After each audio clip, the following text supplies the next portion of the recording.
Florida. And Ben Hill Griffin No. at Florida Field. No, they're down the block. But my development director says, you know, just tell them that there's still one naming opportunity available. Like many of you, I wear a lot of hats. I run this institute. I was also the IT director for 4 years until I got smart and resigned. And I'm also the director of this thing called iCare. And I do a lot of consulting. I work primarily as a consultant in legal technology, and I work with law firms, law departments. I've done some law schools. I write books, and I've written a book on case management systems. That's kind of how all this got started. Those of you who have followed the thread, I'm also in the process of rewriting that book for the ABA. My deadline is June 30th. I may be a week or so late, but I'm real close. It's kind of like the 80-20 principle. You know, 80% of it gets done in 20% of the time. Let's see. Next on the list is Ken. Who are you and why are you here? Oops, we have cable. This is only for the recording because you can hear me fine, I'm sure. I was until recently the director of computing at Duke Law School. I am now an interim head of infrastructure and systems while they figure out what to do with me. And we, about a year and a half ago, began implementing a changeover from using Kemps Caseworks for Windows to Time Matters. That was inspired in part, aside from understanding what our clinic needs were, we had the luxury of knowing we were going to move to a SAM for all our file server environments, and we also consolidated our clinics back into the law building following the addition of a wing. We had until then they were separated from us and working downtown, and we were sharing file server space, but it was difficult to make any such arrangements while they were downtown. Ms. Lindsay. Hi, I'm Lindsay Hutchins and I'm with William Mitchell College of Law in St. Paul, Minnesota, and I'm just trying to peek to see what's up there about me. As of July 1st, I'm changing positions to be an educational technologist, but the past 6 years I've worked in our circulation department in our library, first as an assistant, then as a librarian, and so I'm kind of the non-IT person that got thrown into working with a piece of software that I had no idea how to do anything with it. So in the fall of '07, we started talking about implementing it. One of my colleagues had really started the idea. He's actually in the back of the room right now. He's the person who started it at Mitchell. But then, due to a whole bunch of other stuff, I kind of took it over and ran with it. And we just finished our first trial of it in the spring semester. And what are you guys using? We're using Time Matters. Okay. Down at the end, last but not least, the star of our show. Hi, my name is Ricardo Mordales. I work for the IT department at the University of Connecticut School of Law in Hartford. We also run Time Matters, so there's going to be a one-sided panel, I suppose, here. But a little disclaimer, we are not going to, I don't think we will be making any endorsements or anything. Well, we'll see how that goes. We started the process probably a year ago, and I was the one who actually did the server installation, client installation, configuration, and the whole 9 yards. So I hope to share some of my pain with you, so that you don't get it and you don't fall into those holes that I did. So hopefully I'll have some tips for you. Great. Before we get too far into this, how many of you guys are using a case management system in law clinic? Okay, 1, 2, 3, 4, 5. Okay, a few of you. And we're not really here to endorse one product or another. We're just going to mention a little bit about what is popular out there in law clinics. I want to focus a little bit on what case management is and what it does and what are the functions of it. And I think we're all going to be talking a little bit about how law clinics would use this type of product. So that's kind of how we're going to move into this. when you look at case management from a law firm setting, there's basically about 5 or 6 functions that a case management system does. It's first a contact database. It also manages your cases, and the idea is that you have your contacts in a database, and when you create a new case or a new project, you don't have to re-enter that information in. Right? You actually just link that information. And therefore, if that information changes, such as your client changes the address, you don't have to go through 14 or 15 different files or databases to change that. You make the change in one place, and everything trickles into the database. It also has a calendar and a scheduler, and I'll give you an example of what we call rules-based calendaring, but typically in the legal profession, there's an appointment calendar, such as GroupWise or Outlook, where you make one appointment or one deadline. And if you have to make a series of those, which they commonly do, what litigators commonly do, because of court dates or deadlines or ticklers, they may have to make 4 or 5 of those. If you do that in Outlook or in GroupWise, you have to go in individually and make that. Whereas a case management system that has rules-based calendaring, you typically assign it a key date and then apply that rule, and it automatically populates the calendar for you. Very powerful feature. I don't know what the numbers are, but in the legal profession, probably 30 to 40% of all cases are postponed or moved or canceled. It's a high percentage. So imagine having to go in to Outlook or GroupWise, find that particular tickler and delete it or recalculate it and have to change it. There's also a case diary or case notes system where you basically type in information.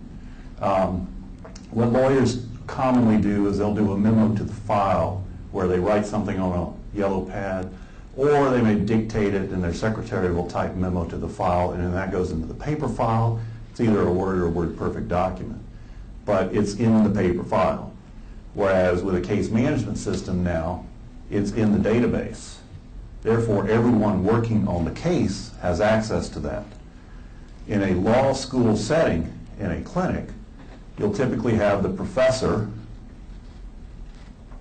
who is in charge of the case, and then several students who are working on that case. So every time something happens in that case, it's nice to be able to have it all in one location. Because keep in mind, if you have a paper file, only one person can access that paper file at one time. Whereas in a case management system that's electronic, multiple people can have access to that file at one time. There's also a function of generating documents, standard boilerplate language. The data is already in the case system, or the contact information. Literally, it's just a merge. But it produces the particular document, and I've got an example of that. The key point is all case management systems do this. Right? I get into arguments with a lot of vendors because I make that statement. I said, you know, you guys all do 85% of the same stuff. It's the other 15% is really kind of where you want to look at. Here's an example of what I was talking about, general document generation. Your case database not only has the contact information, but facts about the particular case. Slip and fall, where did it occur, who's the counsel, who are the witnesses involved, et cetera, et cetera. You also have a series of document templates. These are things that lawyers use. It's the same form over and over and over again. All they're doing is changing the dates, the names, case information, and so forth. So literally you just merge this file and you complete a document. Now, I get into arguments with paralegals and secretaries all the time about this. Well, I can do that a lot faster than having to go through and enter all that information. And, you know, I have no argument with that. Well, what a case management system also does, it will also put in a reminder or a tickler. It will also put a note in the case notes. All of this is automatic. It will also set up a time slip so that if you've done something, it can automatically generate a slip. A little bit too fast. And those are all things that happen literally by creating this one document. Okay? This is a real simple example, but the terminology that we're looking at here is called workflow. It is what we're calling the 4th generation of case management systems. First generation was basically a database that merged with a DOS-based system. The 2nd generation was when we brought in calendaring and email. The 3rd generation I call co-opetition. In other words, a company that developed a time and billing system would integrate with a company that developed a case management system. So you're cooperating with your competition. The 4th generation that we're in, which we've been in for about 3 years, is workflow, where you actually set up rules based on certain events or certain things that are happening. I won't go into details because it's really not that important. The key point is that all of the case management systems are moving in that direction. Yes, sir? I want to ask the audience, how many of you have either yourselves familiarity with legal practice or have previously or worked with attorneys who filled you in on some of the aspects of legal practice? That's a good number, because certainly you see one of the functions here is the calendaring, and what's, if not the highest, certainly among the highest causes of malpractice claims, missing a key date, not filing something. Yeah. So this directly automates that process. Doesn't eliminate it as a possibility, but certainly makes it much less likely that that's going to happen. Yeah. Another key function is conflicts avoidance. Again, you have all your contacts, so you can, anyone who you've ever represented or has been an opposing party, you can run a check through the database and avoid that possible malpractice action. Yeah. In a lot of law firms today, they still stick their head out the door and say, has anybody worked on this particular case before? I mean, and they'll send out emails. Are there separate systems for conflicts management, or is that part of this basic package? Usually conflicts management you'll find in a case management system. There were several about 10 years ago that did just conflict checking, but because these systems were becoming more prevalent in the legal profession, it didn't make sense to have conflict checking in one system and then you have another system that you did everything else with. Also, in the I mentioned these several generations. When we hit the 2nd generation, case management system developers realized that lawyers did not want to enter dates and events in the case management calendar and then turn around and have to enter it into the GroupWise or Outlook calendar. So they made that integration happen. All right, let me run another example here. I mentioned rules-based calendaring.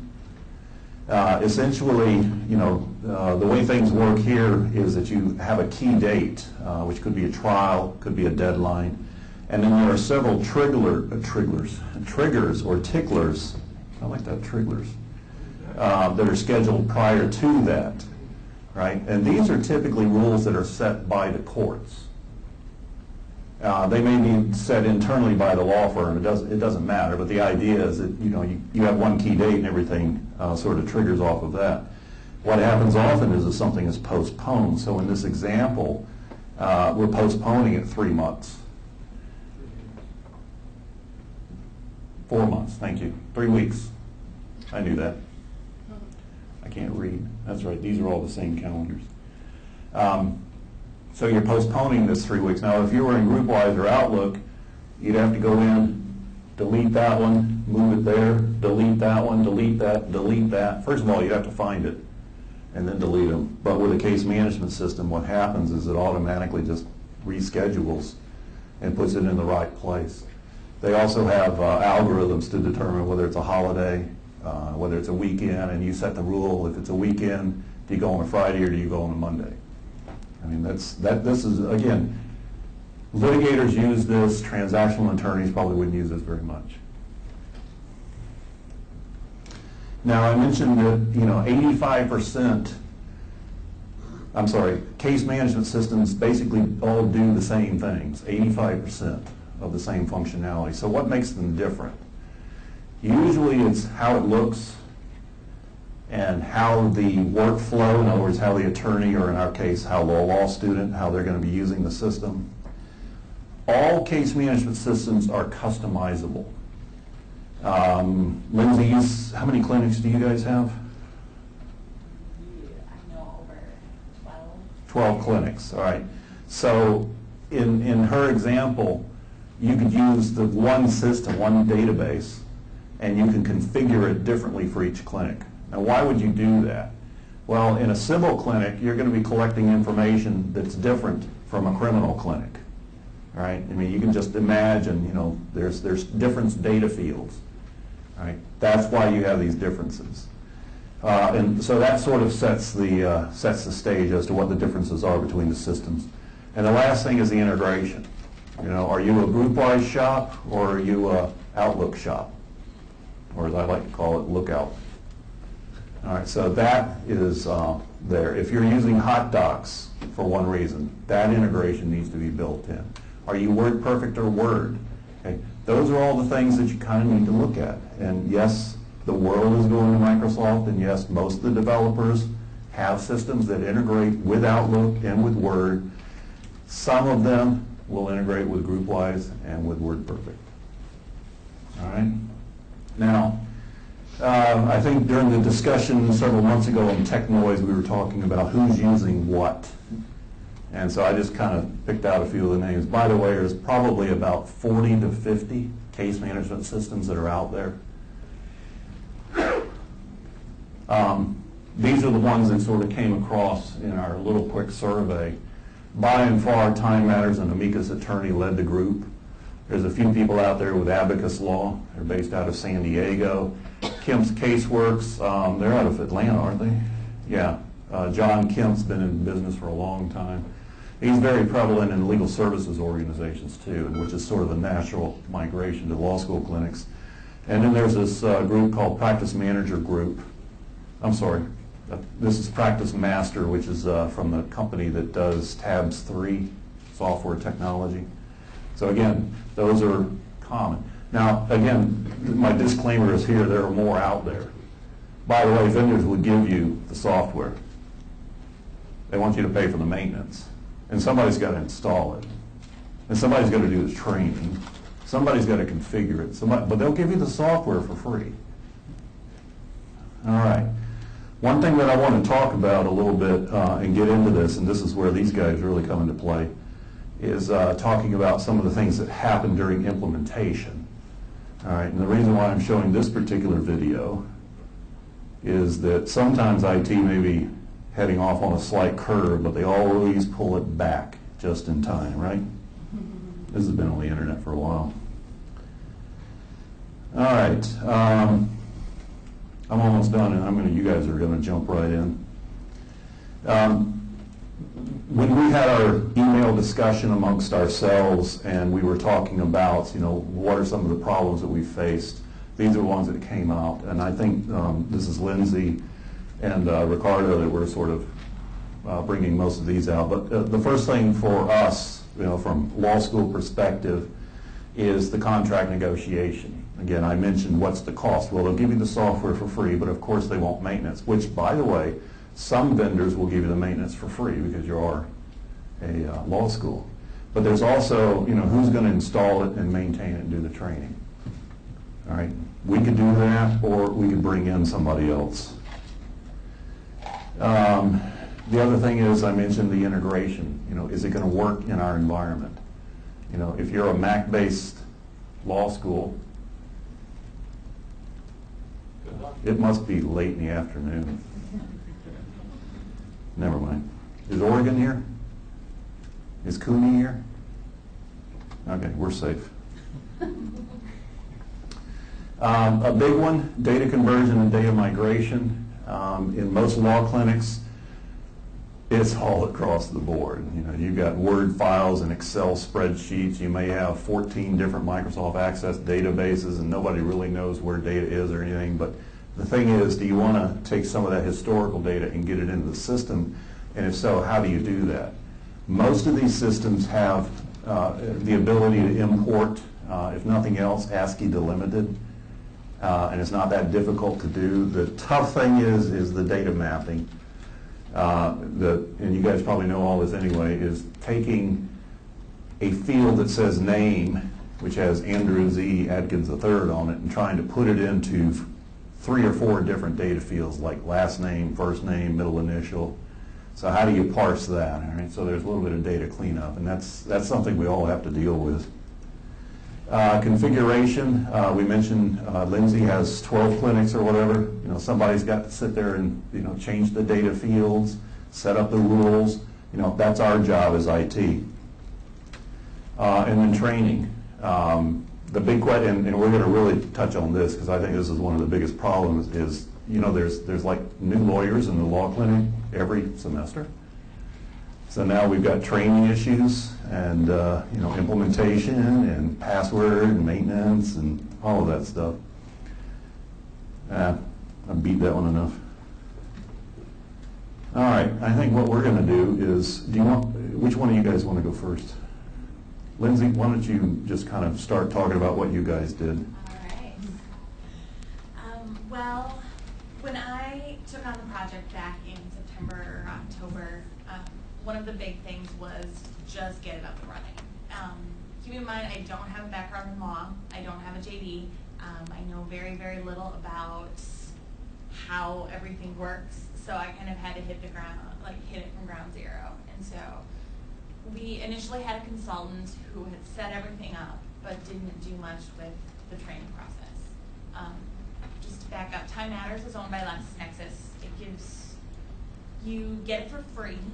You get 40 licenses a year for your law school for students and faculty and staff, but that doesn't include phone support, and so the phone support and web support and everything's extra, and it doesn't include any installation or anything. And so luckily that was already all installed for me, and I think Ricardo's installed it before, so he can take on that in a moment. But what I really had to do was try to figure out how is this going to work to meet our needs. And one of the big things was, our initial goal was to get timekeeping up and running, not document management, not calendaring, just so students could track how they're spending their time.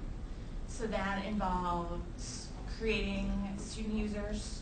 Each student gets a profile and security access saying that they can see their own stuff but not other students, and then faculty members can see their student stuff but not other faculty members and students. And then sometimes there was a student involved in 2 clinics at the same time, and so that was another special security setting. And then the co-directors of the clinics wanted to see everybody's stuff, but they wanted to see everybody's stuff, so they were another special layer, but then they also had their own students. So there were these layers of security settings to set up first before you could do anything else. And that really was challenging. That was the first big thing to take care of. So I would think also one of the hardest things is when you're talking with faculty and students, they're really not sure what that means. Our 2 clinic directors are very, very well known in the clinical world of being some of the foremost innovators in clinical legal education, and they're very, very smart, and they know what they want, but they didn't know how to get there. And so between me and them and our clinic admin, we were able to kind of figure out, okay, so this semester we're going to work on timekeeping. We're going to take 2 clinics and 1 externship and really take a look at timekeeping and see if we can get this up and running. So we had, I think, 30 students. Some of them dropped out of the trial process because it was too difficult for them, that the learning curve was too steep, or they thought the software was too slow, or they just hated it, period. And they wanted to keep it on paper and use the attitude of, well, my secretary's going to do that for me someday anyway, so I don't need to learn. That was the biggest complaint we had from the students was, when I've worked in firms, we write stuff on a slip of paper and hand it to our secretary. Why should I have to learn this? And so when I really wanted to get stuff fixed, because we had a lot of issues, I called in another consultant. LexisNexis doesn't provide support, but they do provide you with certified independent consultants, which can range from $100 to $200 an hour to come in and do work. I found an amazing consultant who was local. We have 2 in the Twin Cities, Minneapolis, St. Paul area, 2 consultants on Time Matters. Otherwise, I would have had to phone one in. And I luckily found the one that hadn't worked with us before, and he came in for 4 hours in a to $600, and everything was fixed, and it's been running fairly smoothly since. Your turn.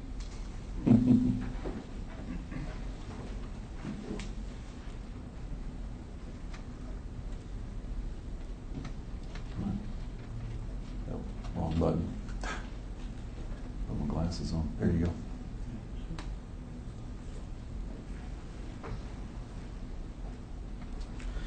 Okay, so like I said, we started this process probably a year ago, and I may talk about some things that have already been covered, so I'll skip through some of those. So basically, I plan to talk about since the beginning. We started with research, preparation, installation, configuration. Actually, just finished the data migration, and I'm in the middle of training and support. So. And they let you come here? yeah, right. So research. 3 points here. First off, I would suggest assess needs with the clinical faculty. I mean, I know it seems kind of obvious, but we should have a meeting before with these guys. Gather all the inputs, see what they want, how do they envision the clinic from 5 years from now, and where do they see the program going.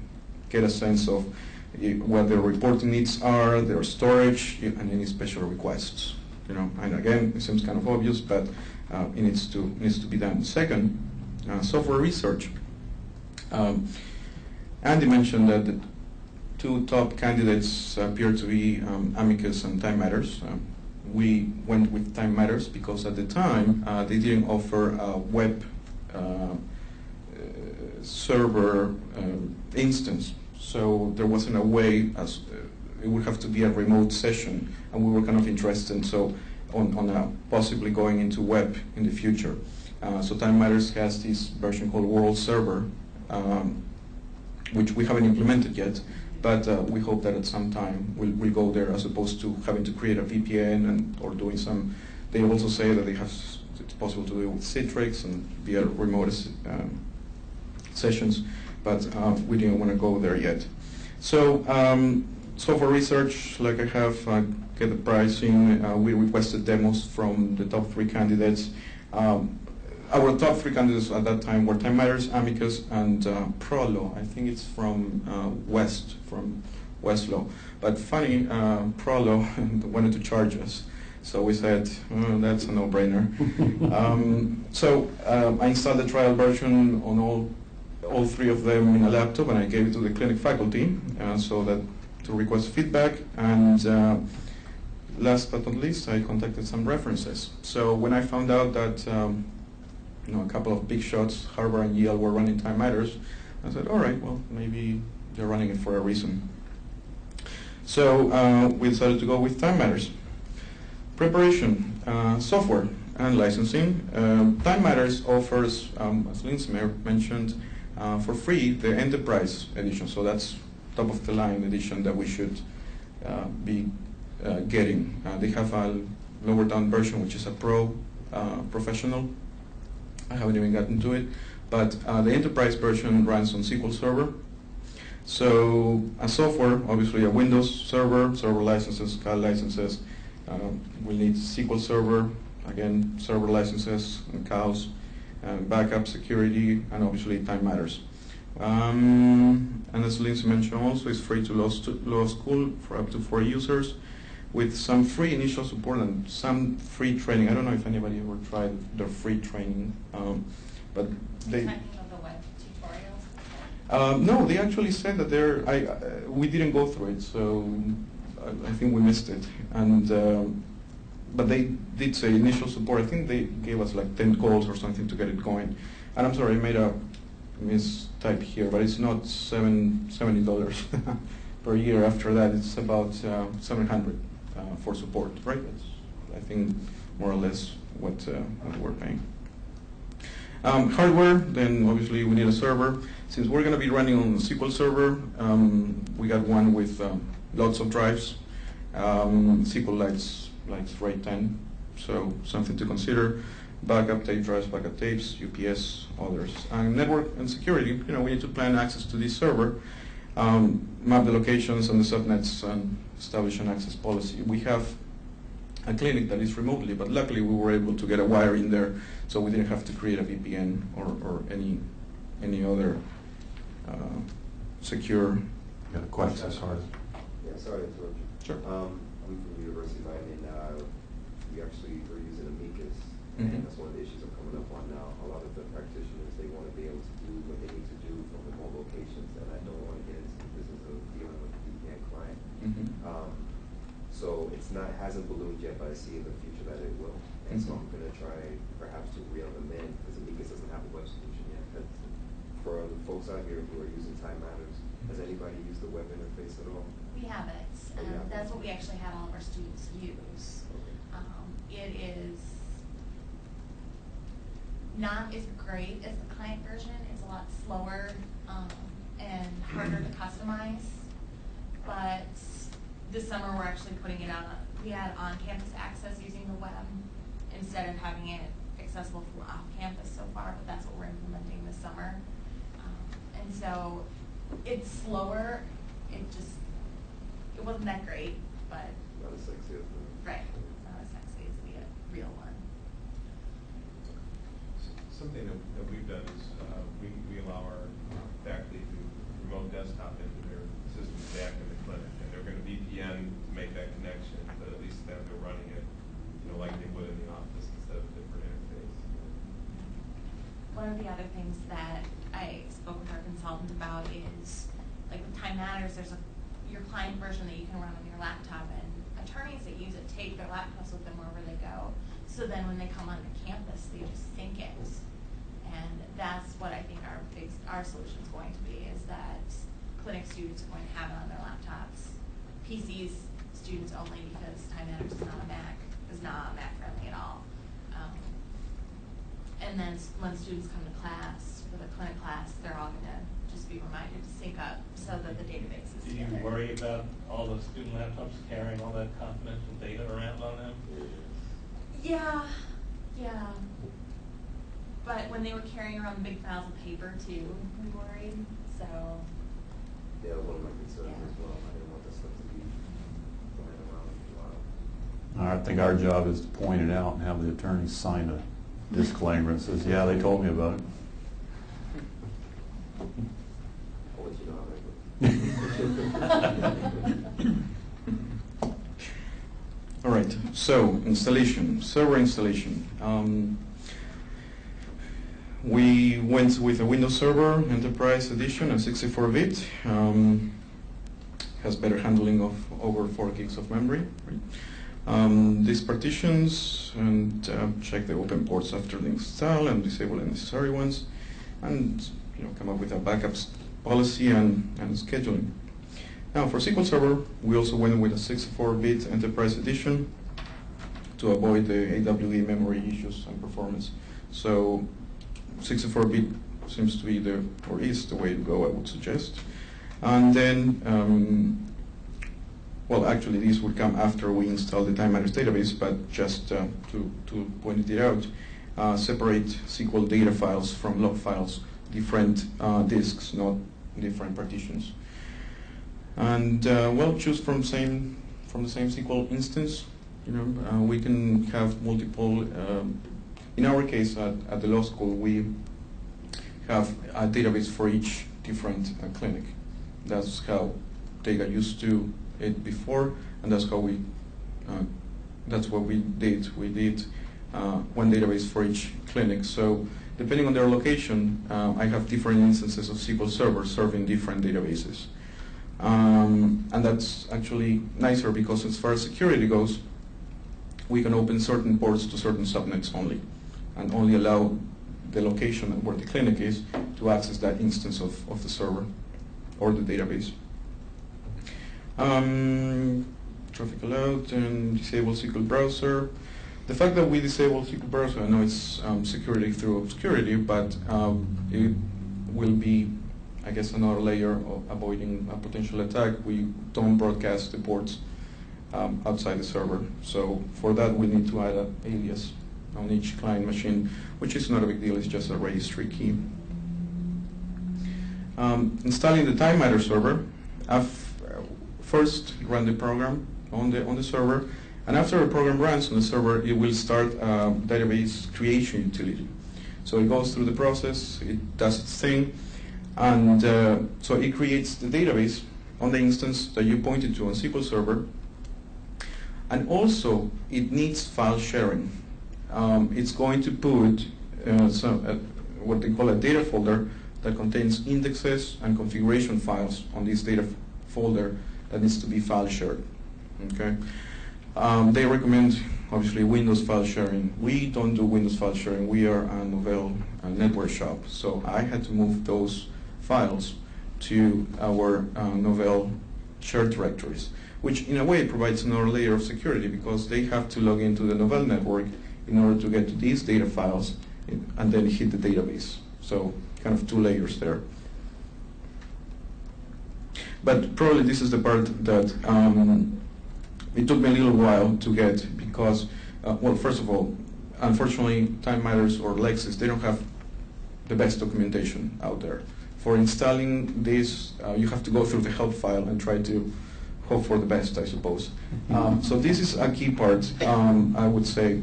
The fact that it requires a third place. So it's not only the database on the client, there's this third directory of, like I said, configuration files and index files that the students need to have access to in order to get to the database as well.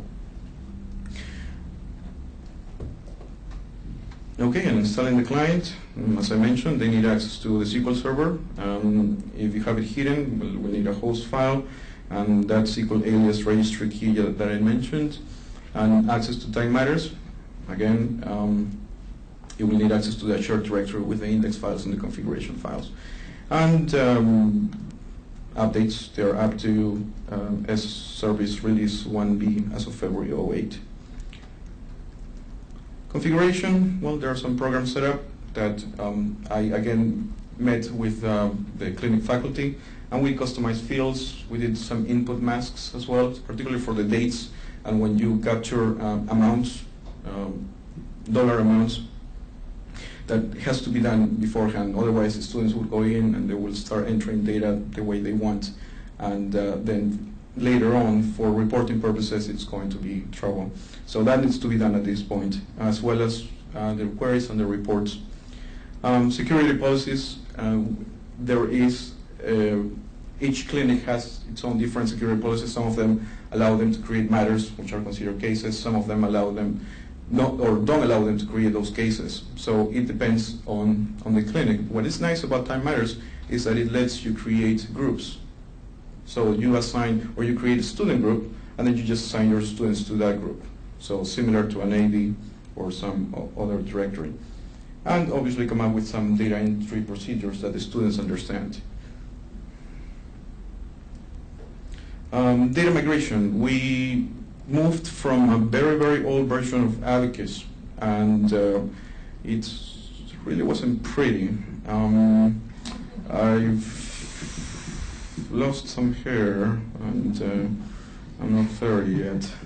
So why are you stuttering through this? This is a data migration. We've all done data migration. Some faces go through my mind, and well, the nice thing about Time Matters, I would have to say, is that it can potentially migrate from any system.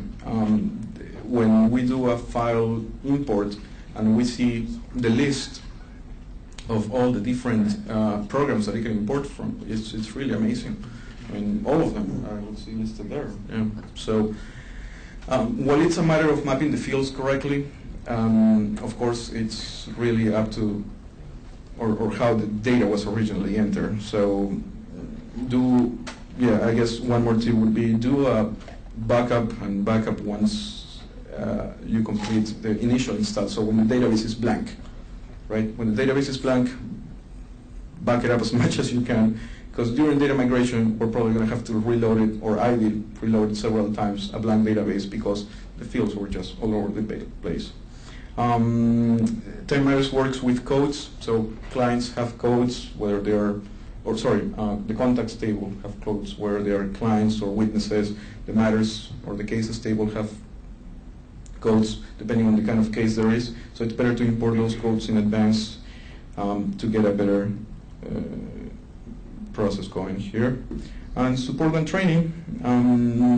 Well, there is a support contract with Lexis. The thing is that when you agree to get the Time Matter software, they have you write down only one contact person. And that's the only person that needs to call. If anybody else calls, I was told that they won't receive any support. So at this point, that contact person, it's lucky me. So the clinics or anybody, if there's ever a problem, they have to contact me, and then I will call Lexis. And that's how we got it for free. The program, but again, support, there is an annual fee for that. And as Lindsay mentioned, other sources of support are the CIC, which are the independent consultants.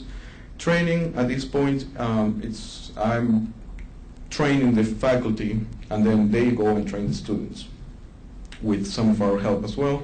And other sources of training are Lexis, which they are out of Cary, North Carolina.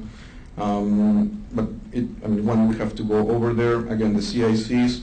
And I went to a boot camp, actually, which was done by these IP associates or something like this. It was 1 day of training, and it was quite... You didn't come by and see me? Yeah, right. And no, I mean... Just down the road from Cary. No, the bootcamp comes to... they brought them. Yes. They come nearby, so they have a lot of dates, and it's about, I think it's like $300 for a full day, and it's just an eye-opener, because, they really show you Time Matters guts and everything, so that's it for me.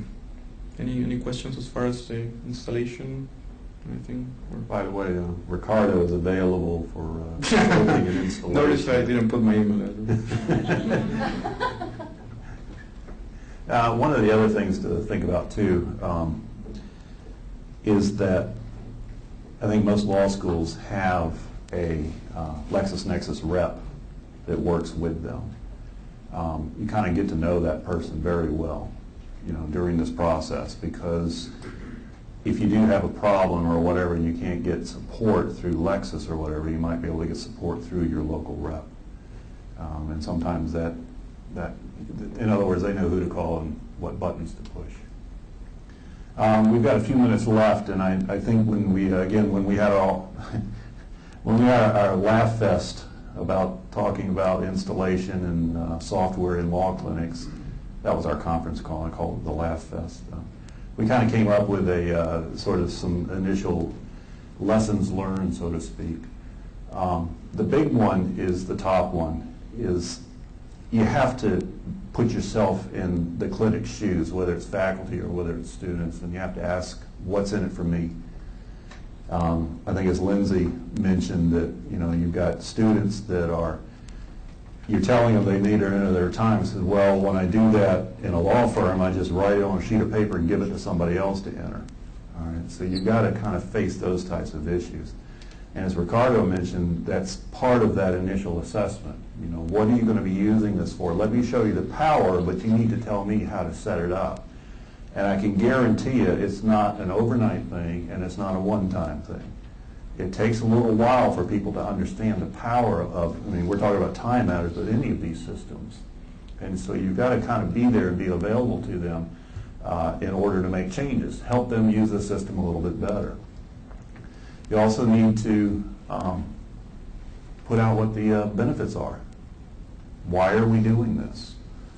And a lot of that is to faculty and students. Now, we're not talking about what we call the third floor faculty. We're talking about, the people that really know what's going on. The practical faculty, the clinics, because they're the ones who are using this system. You also have to realize that in most clinics, it really is a law firm. They have the same issues and the same problems as private law firms do. They're dealing with clients. They've got client confidentiality issues. They have appointments. They have notes. They have to be able to do the same thing that a law firm does. So you've got to kind of put yourself in those shoes. There is a learning curve. In Time Matters, Lindsay mentioned that on the website there are buku videos. Most of them are okay, but it's one thing to sit there and watch a 5 or a 10-minute video of how to do this function. Well, that really doesn't tell me how to use the system. You know, that's one thing that you've got to do up front, is to show an overview of here's what the system does. Now let's get down to the nitty-gritty and how you're going to be using it. The last thing up here is support issues. Again, once you install this system, it doesn't go away. You in the clinic are going to get like really tight, because once they get a new semester and they bring in a new crop of students, now you've got a learning curve again. And most likely that even though the clinic director will be using the system and understand and know it, he or she may or may not want to take the time or do the training. They may want IT to do the training. That's something that you kind of have to work through. Now, in all three of your cases here, who does the support? Who sets up the system? After you've initially got it, who's doing it every semester? I do. Okay. What we did was, we have a very tech-averse administrator in our clinic office, the administrative coordinator. And so we're kind of in the process of trying to roll her over. But right now, I'm doing all the setup for every semester of creating the students' profiles, making sure the security settings are correct, making sure that the time is being kept properly. And so what I did is, if you want to just bring up the Firefox that I have, is I just had a wiki. I am getting a master's degree right now in learning technology, and so I got to do my homework at work. And what I did was I created administrator training modules, faculty ones which aren't up yet, and student training modules. So we didn't have to reinvent the wheel every single semester. So we have interactive, I think I use Camtasia or Captivate, just these modules for the students to view first, and then they can come back and have ask me questions or ask their faculty member questions, and going through all the different issues. So I have I have the overview, and then the usernames and security settings, context courses, which we didn't actually use very much, matters, and then actually how to keep the time and add stuff in. So if you guys want to take a look at it on your own time, the web address, it's wmcltimematters.wikispaces.com. You guys are all welcome to take a look at that. Or you can email me too, and I can send you the link. Our faculty do the training of the students at the beginning of the semester. Their clinic administrator, who's shared among the clinics, does the account setup within Time Matters. So the only, on an ongoing basis, all we're doing is making sure the workstations are using map drives, and we are making sure that the students are entered each semester into the user group on the network servers that lets them have access to the shared space. We pay the consultant to get us configured, since we are near Cary. The reason it's in Cary is because before Lexus scooped it up, it was a company that formed in Cary, North Carolina, which is part of the triangle, within the research triangle area. And so you will in fact find quite a few of the certified independent consultants in that area. And the one we identified was also the one who helped Harvard set up. And we spent on the order of $30,000 in consultants' fees in both the configuration and initial training for the clinic staff. So if any of you go through this process at your law clinic and you understand everything, then you can kind of quit the law school and become a consultant for Time Matters and make $30,000 a pop. And remember, when you're not, when you consult for them, you're not employed by them. You're out on your own. You're on your own. Prepared for that. I'm just kidding. Got a question? Question? Yes, sir. Yeah, we're currently using one of the 40 other. Which one? Needles. Needles, right. We went to that about 10 years ago. There was a year 2000 issue that we were facing with what we were using at that time. One of the vendors that intrigues us is Kemps Caseworks, because it has a web version, and we're looking at potentially going with a hosted solution.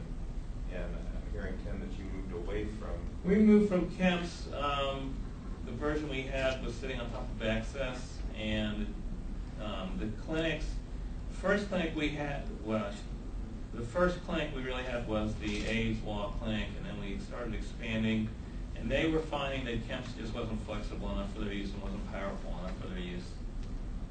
And But I Kemps- think most of its limitation was the fact that it's on top of access, and so sharing it on a network was subject to the restrictions that access puts on, locking records and so forth. So that became a bugaboo. Yeah.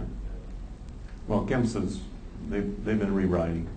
I mean, Kemps is a small shop. I mean, I know John Paul Kemp. He's been around for 50 years. He started out as an attorney in legal services, and I think he's been developing software for 25 years. He was one of the first that was out there. But because he's a small shop, he hasn't been able to keep up with these other companies that have 20 or 30 or 40 people working with them. And like I said, he's primarily found in legal services organizations. But I know there's some law schools that use him and use his stuff. He does have a web module. Right? There, like I mentioned, there's 40 or 50 case management systems that are out there.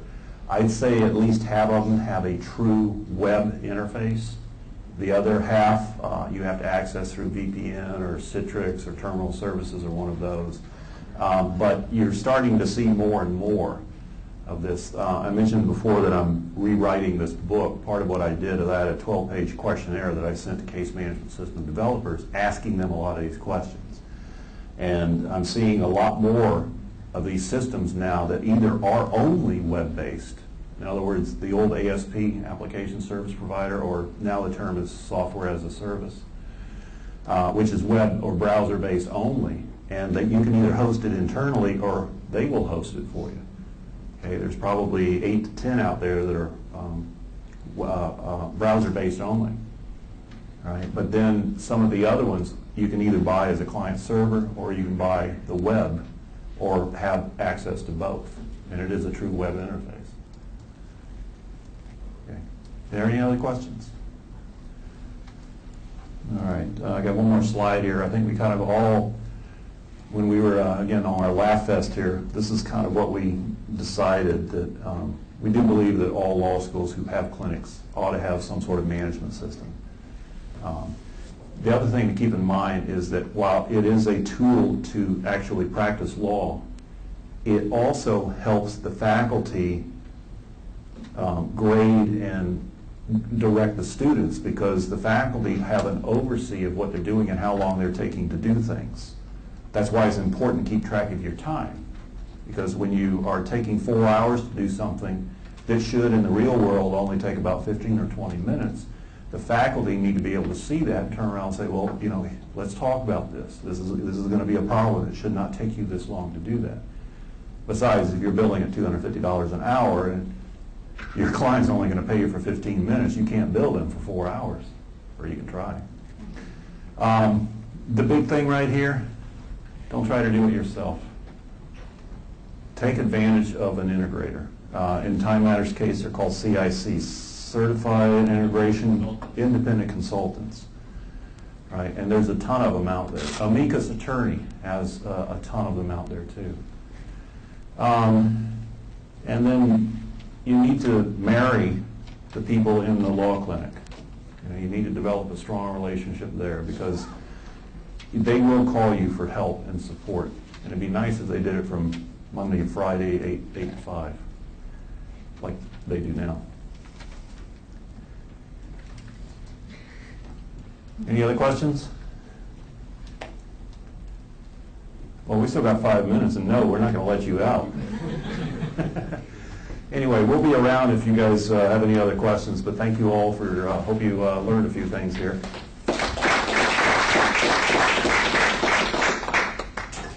These slides are on the CALI site.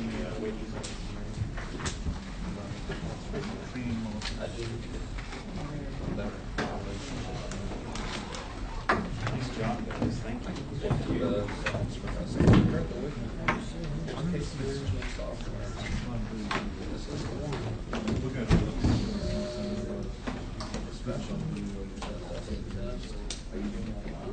I'm missing something. Hey.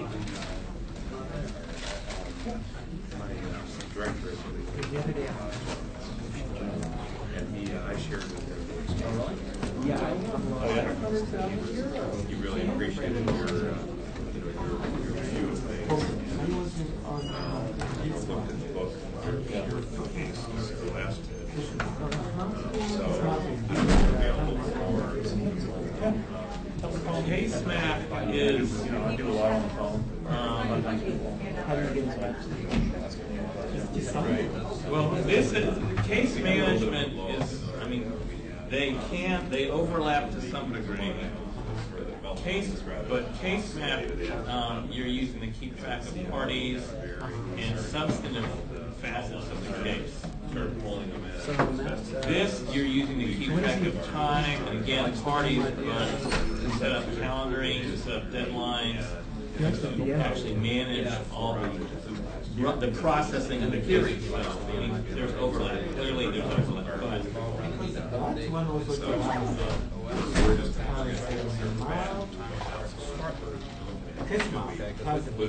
Yeah, but time map is not a time tracking program. It's a timeline generator. So if you want to lay down your facts in front of the fact finder in chronological order, or for your own understanding of the case, that's what time map is. Okay. But it's not keeping track of how many quarter hours you're spending on the case. This gentleman was asking the difference between case map and a case management system, so I'm doing my best to explain. There's some overlap, but there's some differences. So you're going to get a time map out of the time map product, but like I said, that's only going to be used for and you're going to list parties in both. You're going to have, but you're not going to, in here, I don't think, in case management, you're not generally going to have issue 1, issue 2, issue 3, issue 4. You're going to have parties names.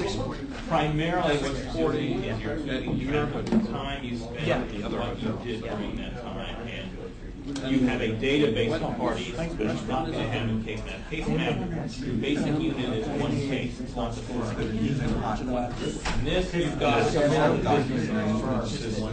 That's all Stephen came out of the law firm and was asking why we did everything. It's going to be in one place, so every client you can do a search on. Walk over there because I think you'll get a good response. It's actually opponent you better have, you can do a search on. Why does it take us so long to find, X, Y, Z? All right, well, I guess I need to head over to metadata to hot docs. There's some overlapping capability, yes. If you were not in the law school, let's just missions, they use and then you got the student services, they use something different. Then you got career services, they use something different. Then you got alumni, they use something different. Trying to bring all 4 of those departments into a workflow, into a database. It just, you'd think it'd be simple. It makes it sound like value After about title is not mine. They didn't know what else to call it. Well, no, we had a rework. Wizard was taken. No, I haven't. God was it makes a lot of sense. Yeah. And the thing is, I can see some of our they're actually And it coincided with the general desire to reorganize anyway, and they didn't. Yeah, that's interesting. You're totally right. Confirm that. Because I've been around thinking like a couple of us. Sorry, Well, I'm kind of listening to what still had yet. Well, we reorganized too. You're right. A couple of guitars. I have applied for it if I really want it. The lawyers that Otherwise, I'm those just are going to the be like lawyers, they don't meet clients in whatever, second life. That was a bold move. That was a bold And they weren't doing it a lot. They were working a brochure site for them. So I'm meeting clients, they were sitting there and working advice, which is and I thought, this is not going to work for us at all.